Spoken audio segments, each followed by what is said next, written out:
Hello, everyone, and welcome back to the Big Bros podcast. Welcome if it's your first time joining us on the show.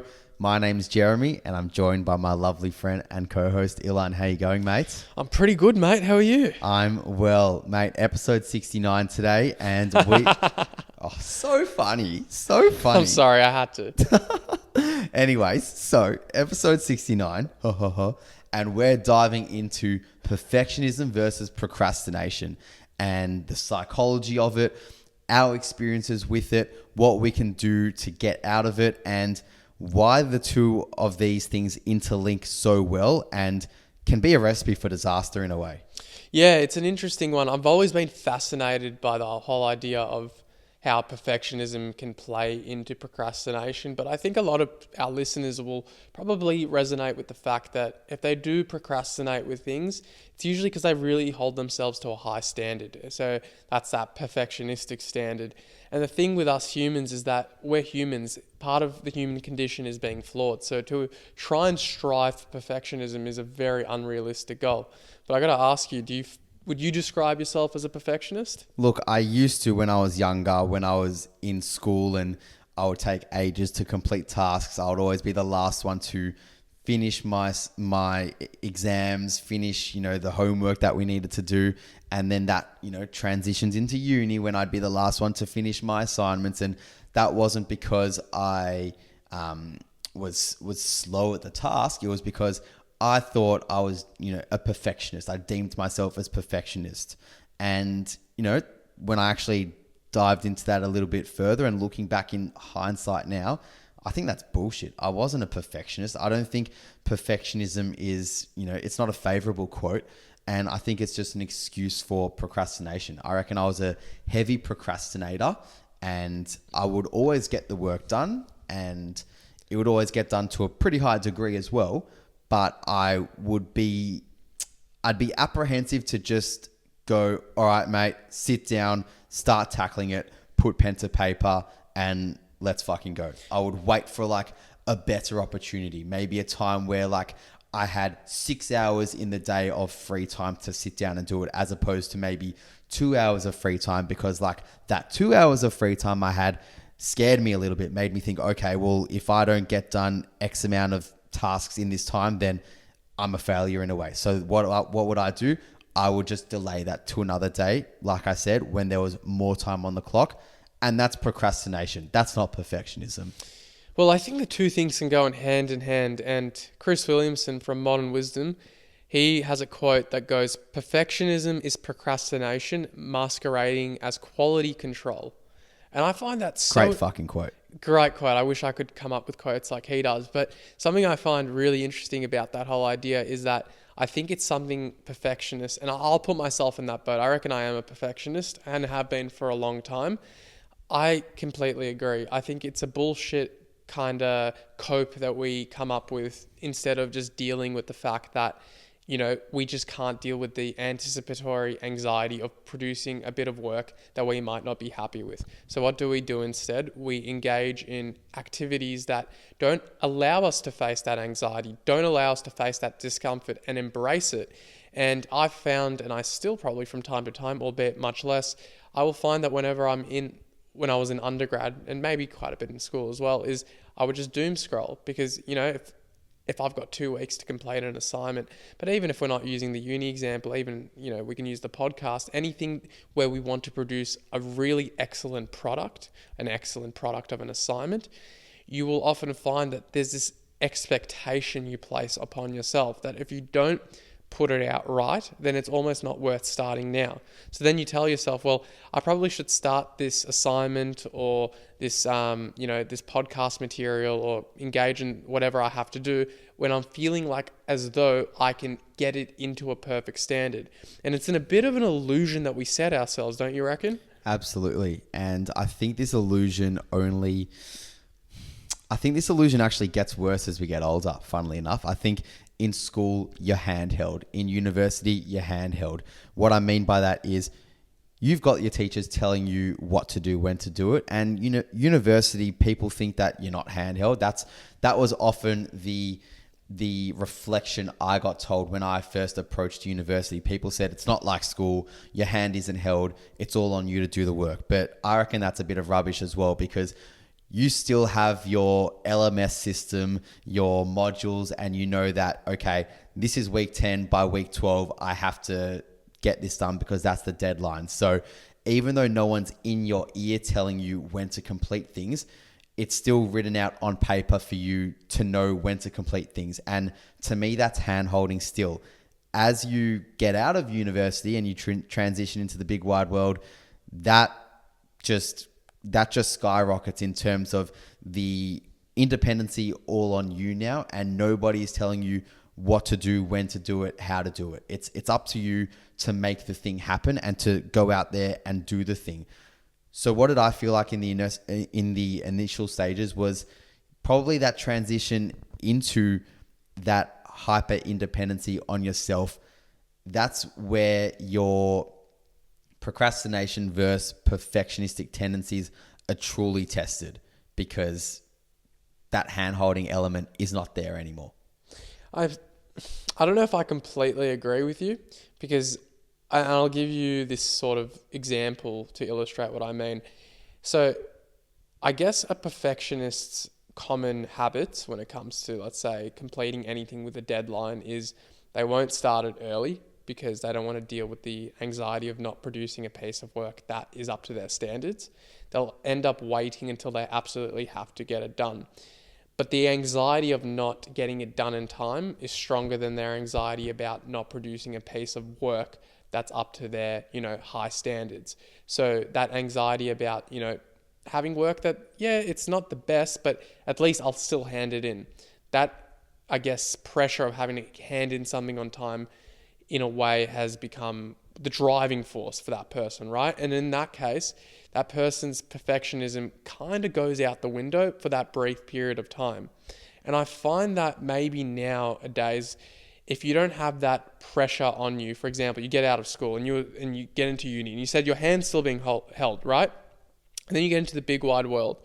You're still going to be in a job, for example, where you might be, at least if you're not starting your own business, like you're a physio, you're working under someone, you're still kind of being guided, but you're having more autonomy. And there's more pressure that goes with that. So what I mean by that is, if you've got more pressure to perform things now, you're less likely to procrastinate, because you know that you don't really have time to be perfect in what you do. For example, if you're seeing clients as a physio right now, you might, in the back of your head, be quite confident in what you do, but you're not going to be perfect. No one can be perfect in what they do. But you understand that, I'm still going to show up for my clients, my patients, because even if I don't give them 100% of quality that I think I'm capable of, I'll still give them 80 to 90%, which isn't perfection. But the pressure of not providing that is way more anxiety provoking. And the reason is because you don't do your job, you get a bad reputation, you might lose your job. So I think your tendency to procrastinate tends to diminish when there's more pressure and more at stake. Yeah, I get what you mean, because I think the way I'm understanding it here is that the time horizon has actually been diminished as you get older. For example, in this scenario, if we're talking about me with clients, I know that I've got a client booked in at 4 p.m. to see me. I have to turn up at 4 p.m. and perform at my best to see that client. Versus, for example, if we compare to the uni analogy where you've got an assignment to complete, you know that that time horizon might be across the space of 4 weeks. So you can choose how to best turn up for that within that time period, whether you want to start early or whether you want to start late.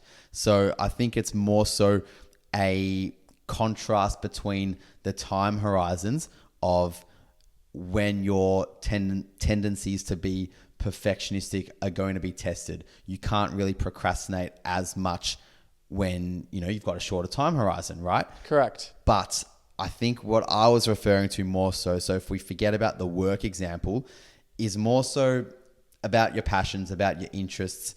And if there is that thing that you truly do want to do, but you feel like you're holding yourself back, that's all on you as you get older. So, if it is something that you want to start, like a passion project, whether that is making that TikTok account and posting about content related to whatever that niche thing is that you want to post about, whether it's starting a podcast, whether it's doing that fitness thing that you've been holding off, whether it's even just cleaning your room because things have been mounting up in your room and redesigning your room.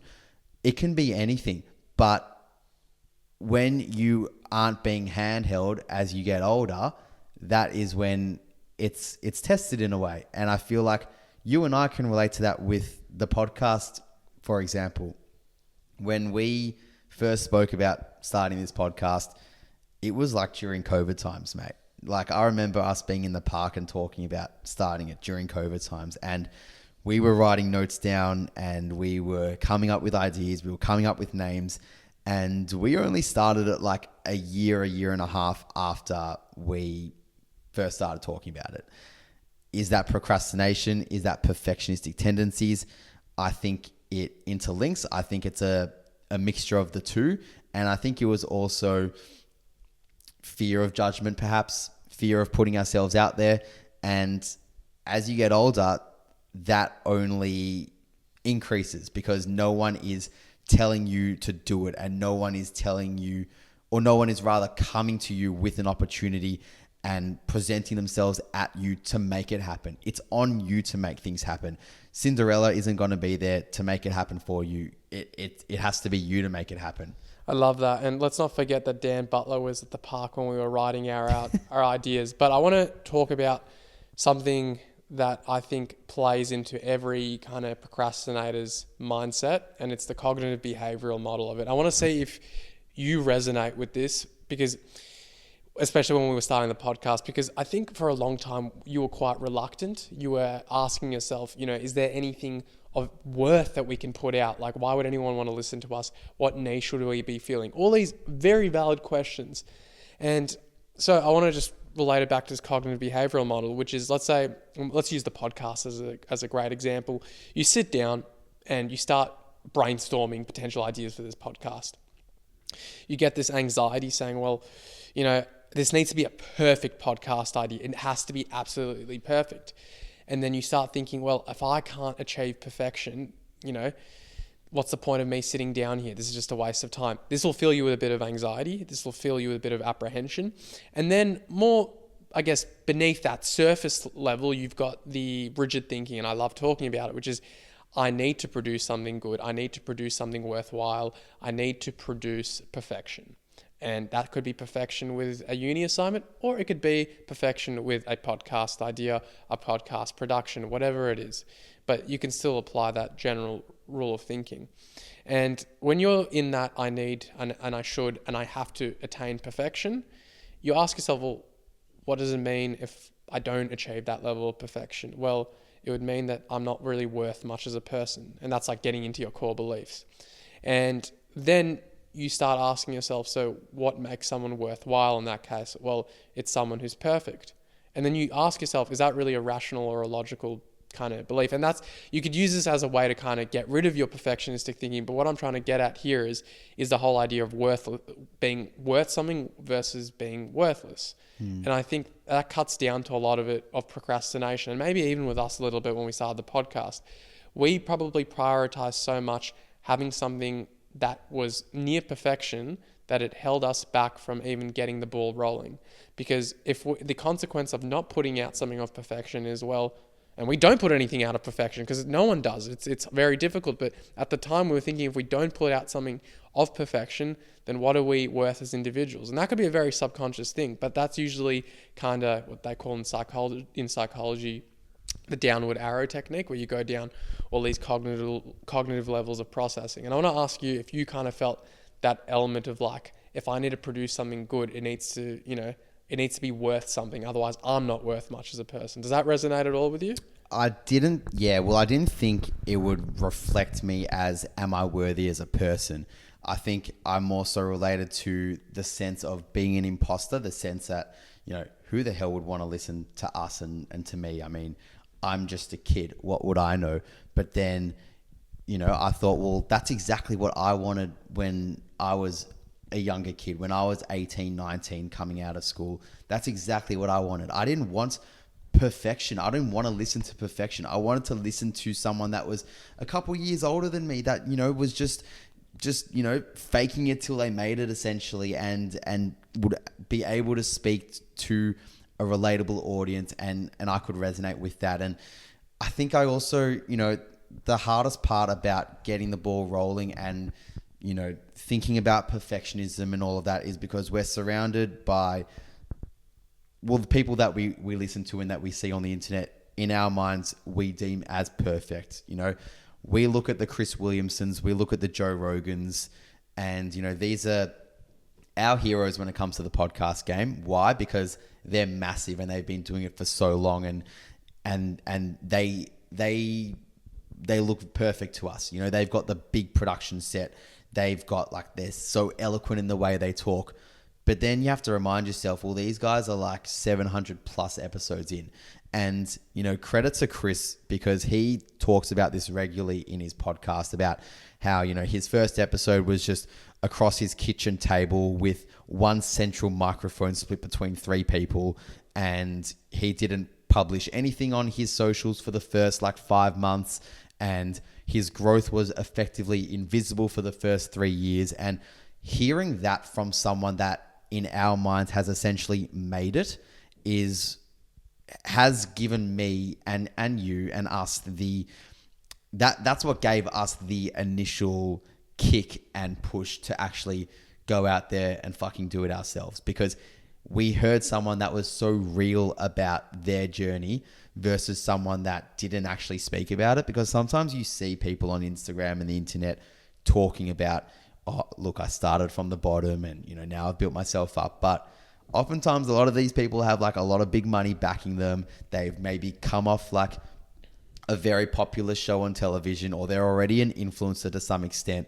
And you think, well, there was something there already for this person to actually be seen and to get that engagement and attention. So, when you hear the stories from people like Chris that started off as essentially nothing and made it for themselves and forged their own way, that was the initial drive and the hope that I think I needed and you needed. And before that, I was just stuck in this limbo of fear of failure, fear of being judged. What are people in my community going to think of me?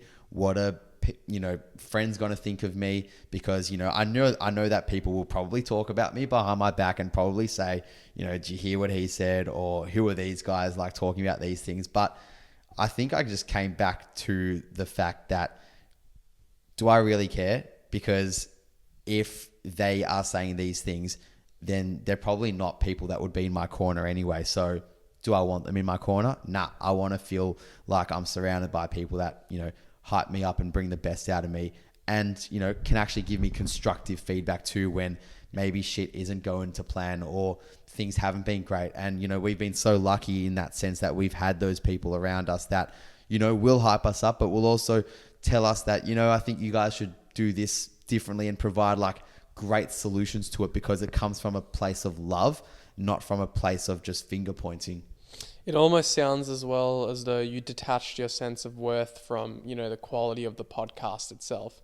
Because a lot of what you've just said to me right now is so what if they don't like what we're putting out?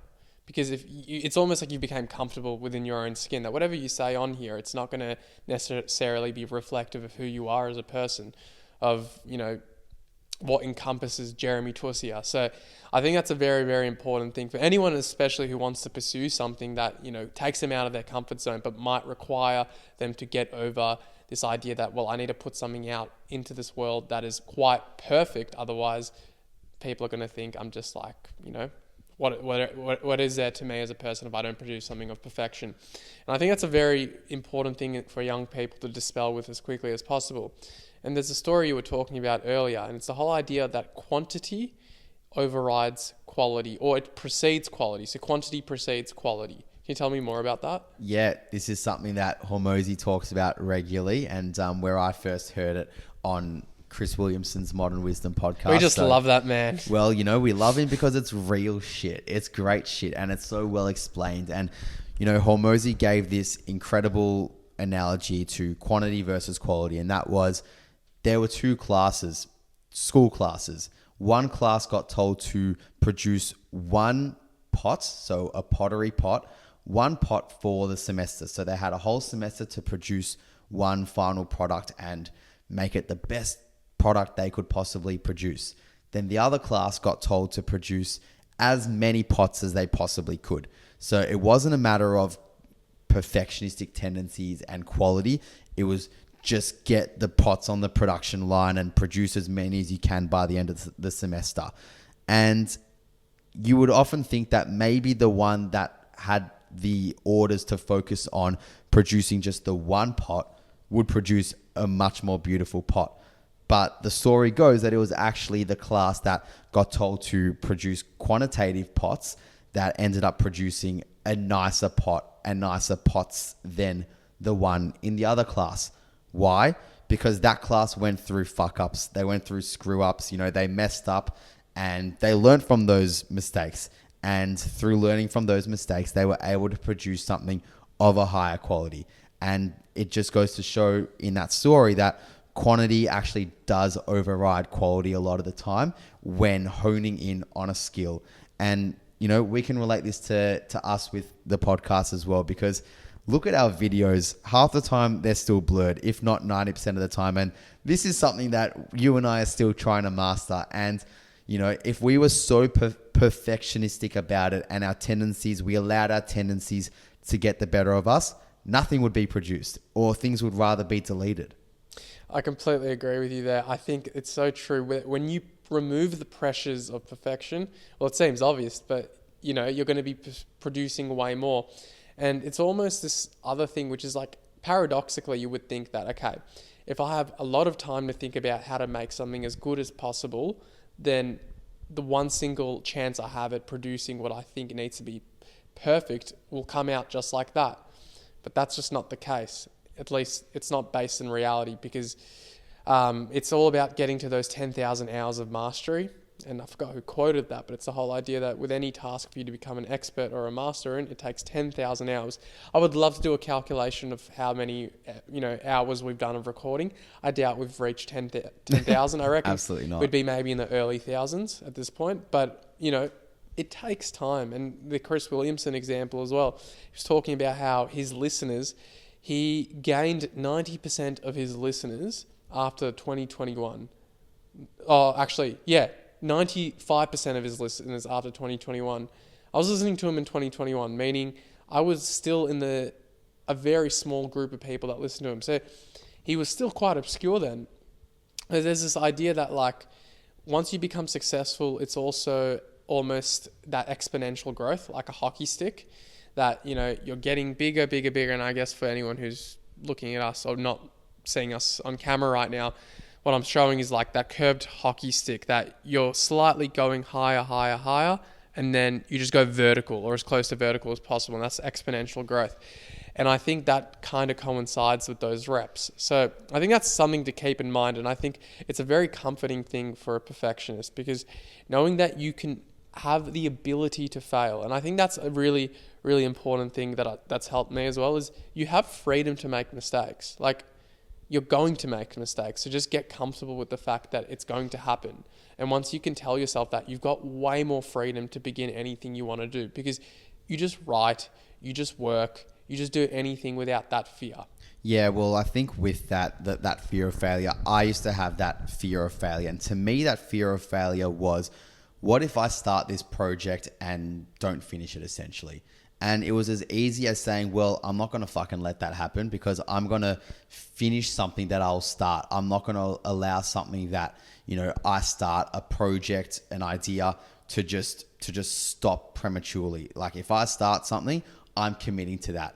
And also learning about the notion of there's no such thing as losing or failing failing at a task, because they're all just learning experiences as well. And, sounds tacky, sounds cheesy, but it changed my mindset. It changed the way I looked at everything that I'm doing in my life, and looking at the way we view the podcast as well, is that it's all a learning experience. You can't fail if you stick at something and you put in the reps. And, if you're passionate about it and you truly have like a good purpose as to why you want to do it, you will do it well, and you will succeed at doing it well. And I think this also links to what I want to say about this generation, because I think our generation, we are so used to things being handed to us on a silver platter. We see viral videos happen on our TikTok page overnight where people clock up millions of views, the Leah Holtons, and we think it must be easy. All you have to do is lip sync to a video, go viral, and you've made it. And then once you start, you realize that's not the case. And I think too many of us think that that is what happens, and it all just will happen for you because that's what gets publicized. But you don't see the 90% of videos that don't reach that fame and that don't get that immediate gratification. And that's where you'll be tested as a human, and as a human working on a passion project in a job, is that, are you doing it for the right reasons? So I think you need to ask yourself going into something, are you doing it for the right reasons? Because if it's money oriented, if it's for likes, if it's for fame, you're actually not going to succeed, and you're not going to get there unless it's like a highly rare example. But if you're passionate about something and you put in the reps and you work towards it, you can rest easy at the end of the night. It's like doing your VCE exams, knowing that you've put in the best effort that you possibly could, so that when you reach game day and you have to tackle that exam, you can rest easy knowing that you did all the work prior. But if you enter without doing the work prior because the drive and the desire wasn't there, then you will have that uncomfortable sense of regret and that uncomfortable sense of internal failure. And with life, you won't have that internal failure if you know that you've wholeheartedly given it a crack. So that's the only sense of failure I think you can feel as a human, is failure when you haven't actually gone out and put yourself into a position where it's on you to make the decisions, and it's on you to actually act upon what you truly want to do inside of you. So that leads me to my next question. What do you think is a greater motivator, the fear of failure or success? The fear of not living up to what you dream of doing. So the fear of failure, because you could characterize it as a failure. Call it internal failure, I reckon. I like that. We don't want to call it, it's not objective failure, because I don't think there's such thing as objective failure if you truly have given things a crack yourself. Yeah, numbers might not reach what you truly desired for those numbers to be, but if you, again, gave it a really red hot crack yourself, and you can rest easy knowing that you did, and you did everything that you possibly could, it's not a failure. But if you don't reach those heights, then it's that internal failure that would eat me up forever. And I think that's a great short-term motivator, is that fear of failure of, I guess you could make it manageable, say not getting in what you need to get in by a certain time frame. But I think over the long term, you want to shift your mindset more to playing to win. And when I think of playing to win, I think of people who are chasing success. So you're not fearful of failure as such, but you're more motivated by the gains you can accrue by doing a specific thing. And I think over long term, that can give you more fulfillment, because it's almost like you're running towards something rather than running away from something. And running away from something in this context could be failure. So I think that's a healthier mindset also. But with that being said, I think I really, really resonate with you where you said this whole idea of like, the thought that one day you might die and then you get to heaven and the person that meets you there is what you could have been. That is a great motivator, right? But it's an interesting one, because it's like it's your success, but also illuminating your failure at the same time. It's what you could have been if you decide to put in the reps. And I mean, what are you going to tell that person? Well, shit, I was just too much of a perfectionist. Because that person who was your potential, they didn't believe in perfectionism, or they had those tendencies and they still managed it. On that note, mate, I mean, that fear of internal failure, that fear of not actually going out and doing the thing you want to do because you're deeming yourself a perfectionist, you're deeming yourself a procrastinator, all that jargon. what are the things that you can actually start doing? What are some logical things that, you can start doing to actually put in the practice of not having that regret? It's downloading the mental models that tell you that your sense of work or your sense of achievement is not tied to your worth. So the things that you put out into this world, like that uni assignment that you might not get a A on or a HD on, that is not reflective of your self-worth. So get out of that mindset. How do you tell someone that if they truly believe that it is a reflection of them though? Well, I'd ask them, would you tell that to a friend? Would you tell that to a friend? Let's say you meet someone who's the best human being, right? They're like another reincarnation of Mother Teresa. And Mother Teresa gets a credit on her uni assignment. Are you calling her a worthless person?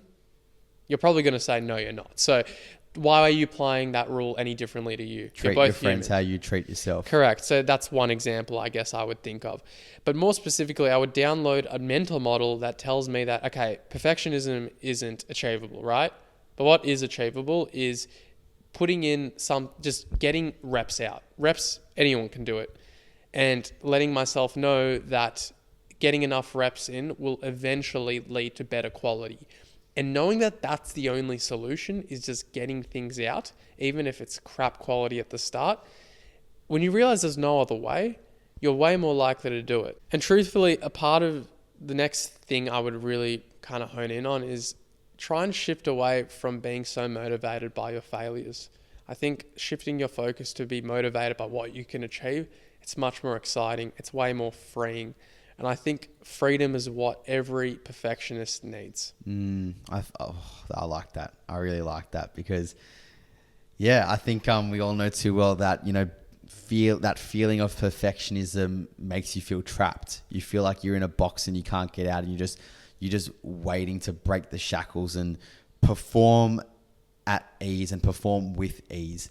So I like that point. It's adopting a mindset that is quite liberating, and that's really hard to put into practice initially. And I think the way you can put that into practice probably comes back down to that self-talk, saying, would I speak this way to a friend of mine? And I think that's the most logical way to think about it, because it's all good and well to say, like, put affirmations on your wall and put sticky notes around the house telling yourself that you're worthy and you're this and you're that. But, I think it comes back down to when you think about how you interact with other people. Would you interact in a kind way, or would you interact in an adverse way? And if you're going to answer adverse, then that's where you need to do a lot of self-checks on yourself. But if it's, I'm a decent person and I would be quite encouraging of those around me, well, best believe you should be that for yourself as well. Couldn't agree more. That's exactly it. On that note, guys, I hope you guys have enjoyed today's episode. If you think that someone else would benefit from hearing this, please do share it with them. We would greatly appreciate it, but I think your friend would appreciate it more. On that note, Jeremy, any final thoughts? Let's just do the thing, guys. Let's stop procrastinating. Let's stop calling ourselves perfectionists and do that thing that you want to do. And if you're procrastinating by listening to this episode, that's okay. But get to work. Bye.